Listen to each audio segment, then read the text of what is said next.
souliers. Sur votre droite de la rivière Ouliachouane, du nom amérindien qui veut dire cours d'eau à le poste de Mademoiselle Lincoln. Et elle est notre vieille fille du village, tout au fond à droite. Et à l'époque, il y avait un abattoir à l'arrière. La boucherie a été restaurée et il demande notre magasin général qui a été entièrement rénové. Bonjour, Mme Thibault. On vous amène de la visite. Comment? Vous amenez de la visite? C'est bien ça, amenez-moi là. Ils ont de l'air d'adore. Oui, hein? Un peu comme moi. Encore une chance, j'ai mis mon beau chapeau, sinon j'aurais été venu pour vous savoir. Et elle contient quelques objets qui ont été retrouvés sur le site. Et l'avenue du Buc, à droite, a été nommée en mémoire de celui qui a redonné un second souffle au village et à l'usine. Et on raconte que ce serait M. le curé qui l'aurait planté là pour éviter une chicane de voisins. Et maintenant, nous allons emprunter l'avenue Labrec.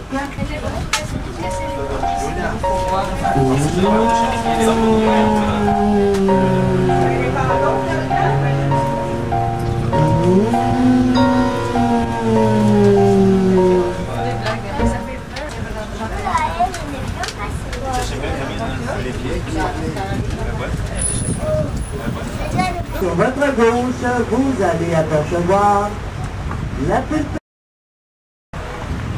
Et elle a été rénovée également l'année dernière.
loin, au bord de la forêt, vous pourrez voir un orignal.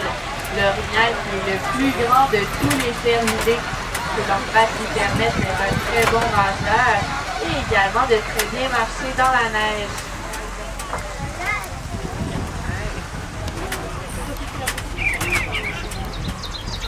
Voilà, les voilà, draveurs.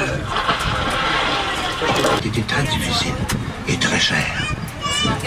Au XIXe siècle, une bonne part de l'économie du pays repose sur les larges épaules des bûcherons et des draveurs.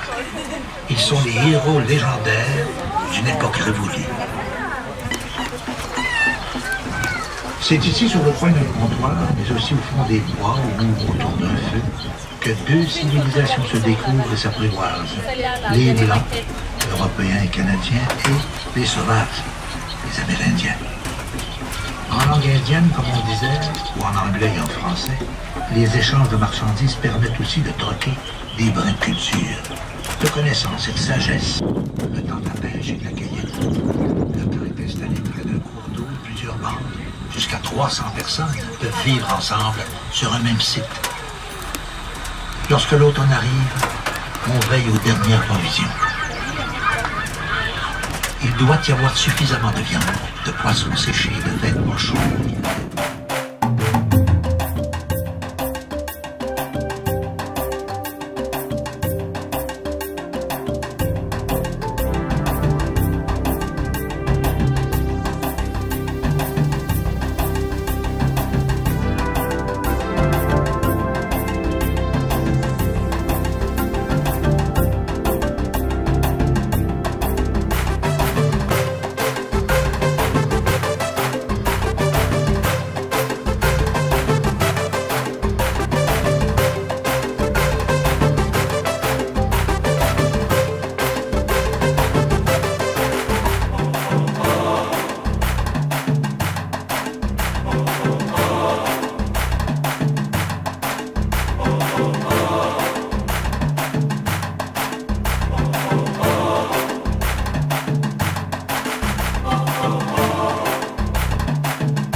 Tantôt, t'as dit que t'es en train c'était comme ça. Allô, toi? Allô, toi? Bon, yes.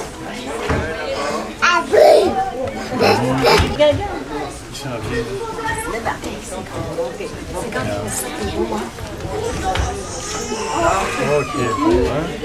Regarde, regarde.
Que beau! Wow!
Hop,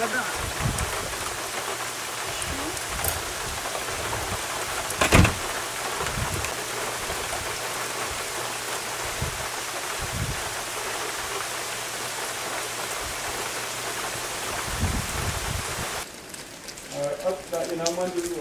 Ah, il y en a plus que ça. 3, il y en a 3, 4, moins. Là, tu vas être beau que ton filet avec ça. C'est rare qu'on voit la bande blanche sur leur corps. D'habitude, les baleines restent dans le même secteur. De rester dans le même secteur, puis tourner, ils sont pas tout le temps dans la même direction. C'est que l'oreille, des fois, on les entend respirer. Ah, on peut faire une super imitation, moi. Moi aussi. Ah ouais, ça donne la vie. Je vais vous expliquer un petit peu comment ça se déroule à l'observation de l'ours, puis notre soirée au complet. Fait que là, on va partir d'ici avec habituellement avec chacun notre véhicule, mais Eric va t'emmener avec moi, puis vous, j'ai dit que vous allez monter avec moi. Hein? Oui, je OK. OK. Fait que ça va faire moins de véhicules sur la route, là. Puis on va faire 35 km à partir d'ici.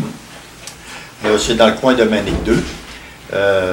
Après ça, quand on va arriver là-bas, on va laisser notre véhicule sur un stationnement. À partir de là, je vais vous demander, on va essayer de ne pas trop faire de bruit. Naturellement, les premières choses à éviter, ça va être de ne pas claquer les portes trop fort. On les ferme, puis après ça, on va les clencher. On va faire une petite marche à peu près de 2 ou 3 minutes. Pendant qu'on va faire cette petite marche-là, ça peut arriver qu'on rencontre des ours, mais c'est pas dramatique, parce que c'est normal, ça nous arrive de temps en temps. De toute façon, si ça peut vous rassurer un petit peu, j'ai toujours une arme de gros calibre avec nous autres.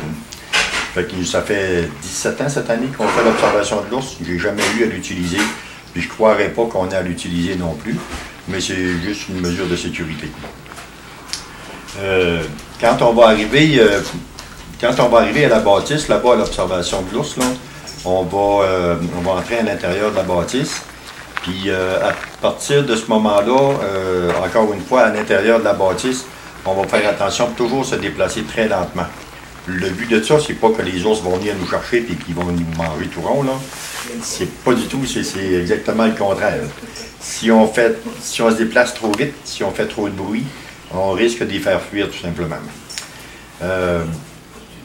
Surtout si on est en train de regarder les ours en avant de la bâtisse, par exemple, en avant de la cabane, puis qu'il arrive une femelle avec des petits, si on part à la course pour aller prendre des photos, c'est à peu près certain qu'il n'y a pas personne qui va avoir le temps de prendre des photos.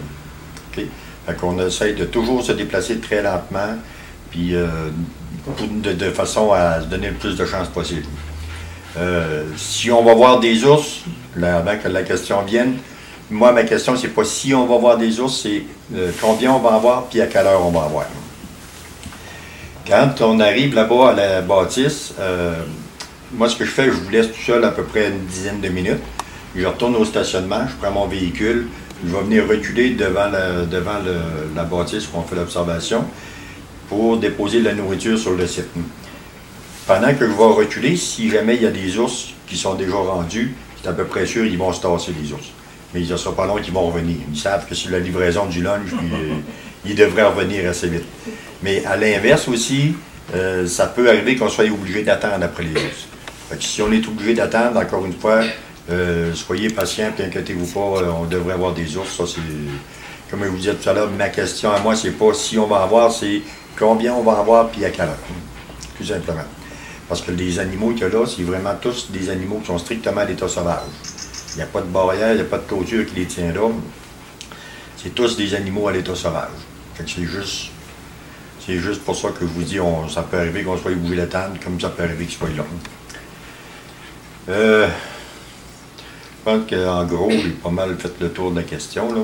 Le reste, là, à mesure que ça va avancer, si vous avez des questions durant la soirée, ne gênez-vous pas, allez-y, posez vos questions. Je suis là pour ça, pour répondre à vos questions, puis ça me fait plaisir d'y répondre.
une agréable croisière.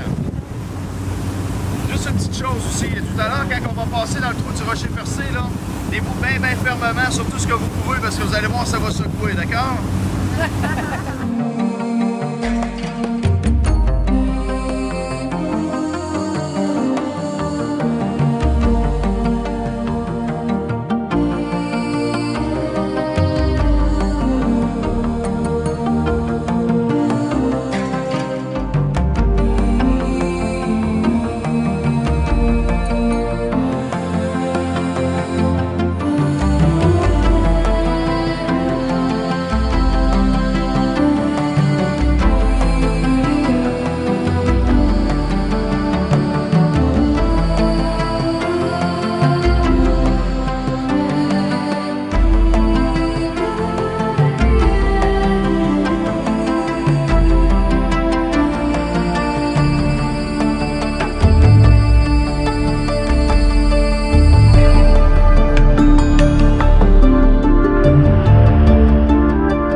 Je vais vous en parler plus quand on sera plus près dans le fond parce qu'on va vraiment, on va longer la colonie, il va en avoir énormément et puis même certains d'entre vous, c'est ça, vont peut-être se faire gentiment arroser par le nuage de fous de bassin qui volent autour de vous.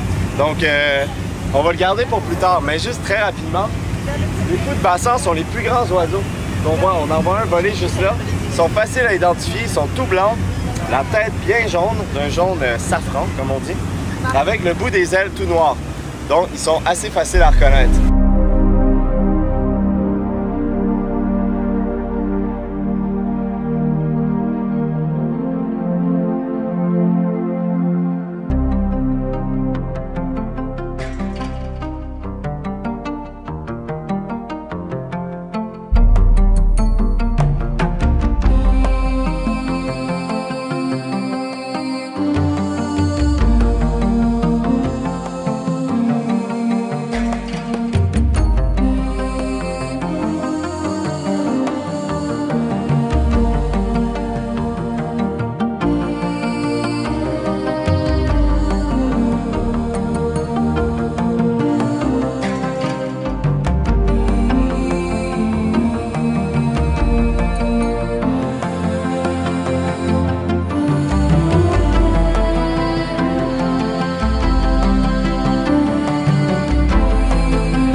C'est un résumé.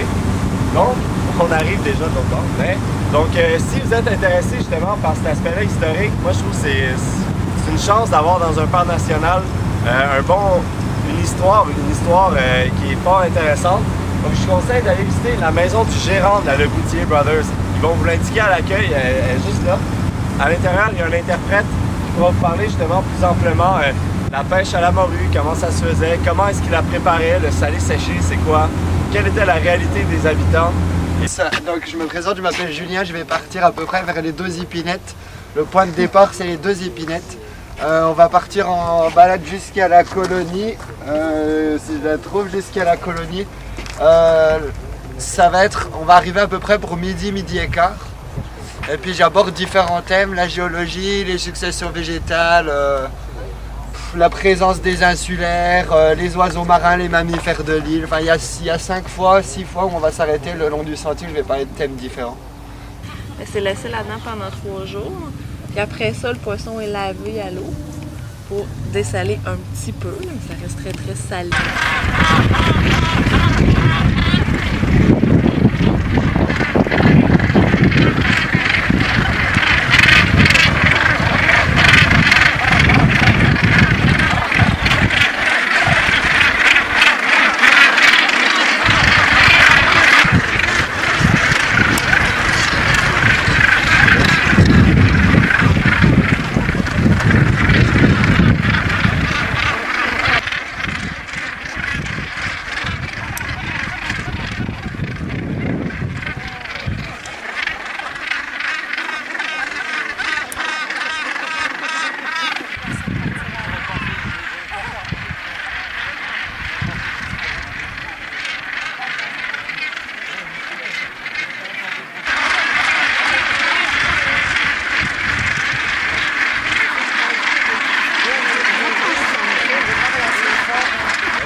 L'arbre, sa cicatrisation, pour empêcher la perte de son élément vital, bien, il va cloisonner cette région-là, il va clôturer ça, qu'il ne passera plus jamais de sève dans ces pores-là.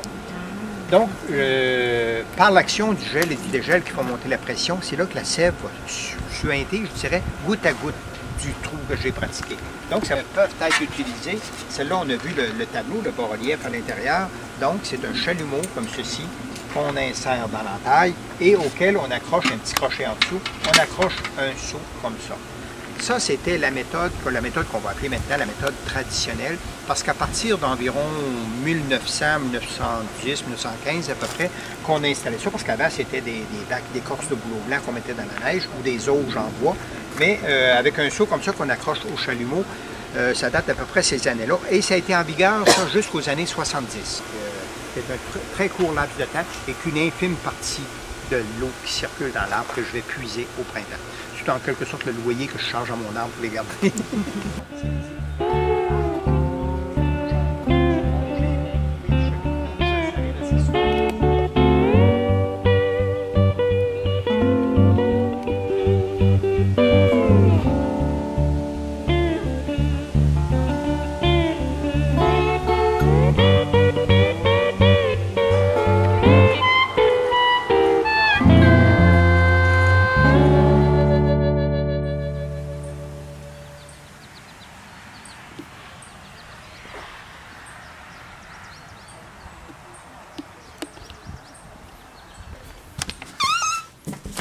C'est un magasin général. Celui-là est en construction. Donc, là, on voit les croix de Saint-André, là, les tables, les portes, tout est fait ici.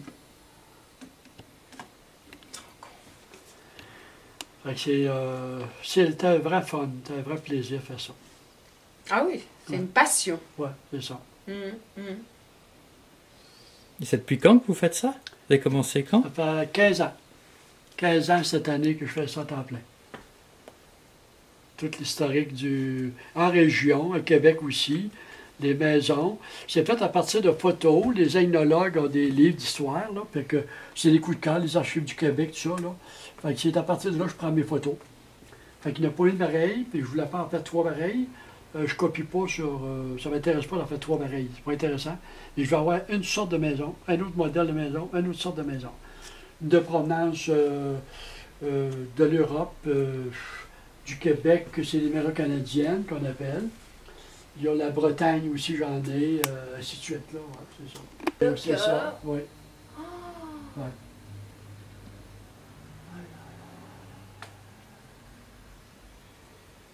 Je peux sonner les cloches, hein?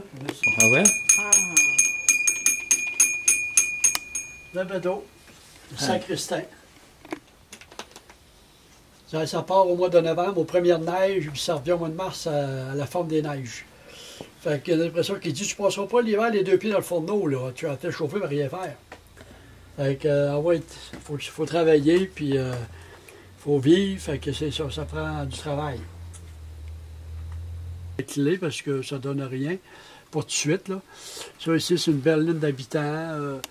Ici, j'ai une vieille carriole, toute vieille carriole, la couleur. C'est tout fait avec du vieux bois, tout craqué. Fait que c'est pour ça que j'aime bien ce que j'ai fait, parce que je l'ai fait avec du bois, du vieux bois, c'est de la récupération. Et puis ça met les bâtiments comme si ça avait déjà 100 ans ou 150 ans d'existence.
Trottinelle, gardez! Go!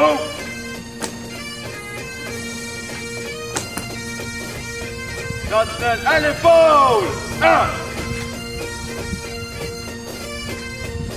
Trottinelle, pas! 2!